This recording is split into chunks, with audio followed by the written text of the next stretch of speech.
Hello friends, and how are you doing today? आज का video आपके लिए बहुत इंपॉर्टेंट है because I'm going to share something very important that you need to keep in your mind if you're planning to take the IELTS exam on 25th of September. If you have already booked this test, it's fine, but if you are about or thinking of booking this exam, take few things into consideration before you book. और ये आज का video आपको उन्हीं चीज़ों से familiar कराएगा. You're watching YouTube channel Ramandeep Coaching और अभी तक आपने सब्सक्राइब नहीं किया तो then do it please. Press the bell button to get the notifications of my newly uploaded videos as well.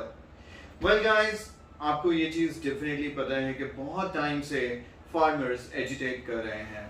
Almost 9 months, such a long period जब से ये protest चल रहा है और farmers time to time national calls देते रहते हैं कि इंडिया बंद या पंजाब बंद या हरियाणा बंद, कुछ ऐसा रहता है. And now the latest call is that it is going to be a nationwide lock on 25th of September.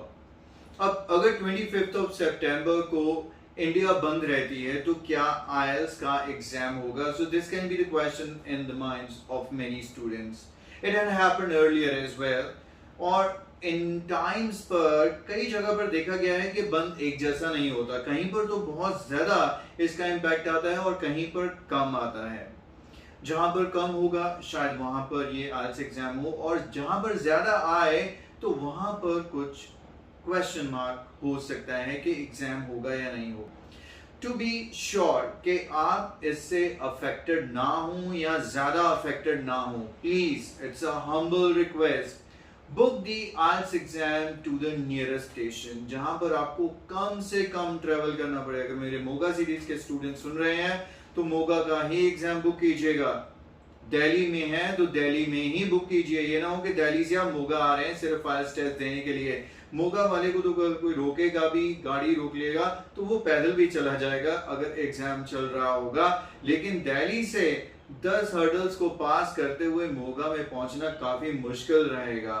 For that reason 25th का एग्जाम है, ये नहीं कह सकता कि कैंसिल है या पोस्टपोन है या ये एग्जाम नहीं होगा. आईडीपी एक ऐसी ऑर्गेनाइजेशन है जो ट्राई इट्स लेवल बेस्ट कि स्टूडेंट्स को कम से कम इफेक्ट हो, and for that reason they would try to ensure कि एग्जाम एज पर द शेड्यूल हो और किसी तरह की कोई परेशानी ना हो. लेकिन ट्रैवल अरेंजमेंट आपकी खुद की रिस्पॉन्सिबिलिटी है, and of course IDP is not going to take the responsibility of your travel arrangements. And for that reason आप बुक कीजिए, बिंदास बुक कीजिए, लेकिन बुक कीजिए क्लोजेस्ट स्टेशन ताकि आपको ट्रैवल करने में किसी तरह की कोई दिक्कत ना हो. हाउएवर अगर कोई ऐसी पॉसिबिलिटी बनती है कि एग्जाम नहीं हो रहा तो आईडीपी खुद ही उसे cancel, null and void declare कर देगा और दोबारा से आपको डेट मिल जाएगी. और अगर आप हैं कोई ऐसे स्टूडेंट जिसका एग्जामिनेशन बुक्ड है या बुक अप करेंगे लेकिन एग्जाम वहां पर कंडक्ट होगा, तो इन दैट केस डेफिनेटली उस ऑर्गेनाइजेशन के इन टच में रहिए एग्जाम से पहले भी. जहां पर वेन्यू है वहां का भी अपने पास कांटेक्ट रखिए टू बी सुपर श्योर कि वहां पर उस दिन एग्जाम हुआ या नहीं हुआ. And try to get in touch with the organisation with the detail situation that you are facing because of which you are not able to take the exam at the venue on 25th of सितंबर. और यहाँ पर ये ना हो कि ये email आप आज ही डाल दें.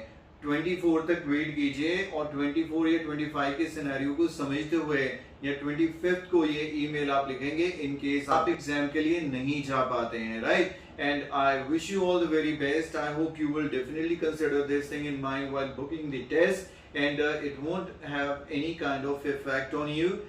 और यहाँ पर एक और चीज इंटरेस्टिंग मैं अगर आपके साथ शेयर करूं तो आईएलटीएस एग्जाम होता है 2 मॉड्यूल्स में. एक मॉर्निंग स्लॉट रहता है और एक इवनिंग स्लॉट रहता है. मॉर्निंग स्लॉट में अगर हम देखें तो 9 o'clock अगर स्टार्ट हो जाता है, 9-9:30 तक हो जाता है, तब तक तो किसी तरह की कोई एजिटेशन होती भी नहीं है. अर्ली मॉर्निंग नहीं होती है, 10-10 बजे के बाद ही होती है या 9:30-10 बजे के बाद होती है. तब तक तो आप अपने वेन्यू तक वैसे ही पहुंच चुके हैं. अगर इवनिंग में भी होगा तो भी जल्दी जल्दी पहुंच जाना है, एक दिन पहले पहुंच जाना to be super sure that you are there. But as said अगर किसी तरह की भी कोई चेंज है, कुछ होगा तो आईडीपी आपको डेफिनेटली इन्फॉर्म करेगा। एंड आई होप कि ऐसा कुछ भी ना हो, काफ़ी स्मूथली ये प्रोटेस्ट भी हो जाए और आपका एग्जाम भी हो जाए without creating any kind of nuisance or disturbance to anyone. Thanks for watching today's video, my dear friends, and stay tuned for more important updates related to the IELTS exam and practice study material with me. Bye bye for now.